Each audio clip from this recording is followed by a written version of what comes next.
stredu večer vyvedzená i druhá zo 4 keresturských predstav, ktorí toho roku účastvujú na dramským memoriálu Petra Rizniča Ďadi.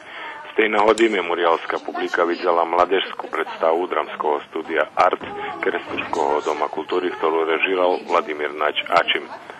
Mladá ekipa glumcov i na tým vyvodzeniu predstaví autobiografia disciplinovanosť sluchala režisérov instrukcií, co za rezultát malo skoro identičné kvalitetné vyvodzenie, jak i na premiéry toho dramského falata Branislava Nušiča. Záždem predstava mala i jeden pech, bo u jednej masovnej scény ľahčejšie pokaličená glumica Rebeka Plančak. Dneška na memoriále odbavená i treća decínska predstava. Slovo o dielu Nestvárna stvárnosť, ktoré u družstvu Rusnácov u Subotici pririchtala Natáša Grunčičová. Najmladší Subotičania toho roku na memoriálu vyratovali Švet Mrioch od kompjuterskej herišky, ktorá hrožela, že ho zotre za navše.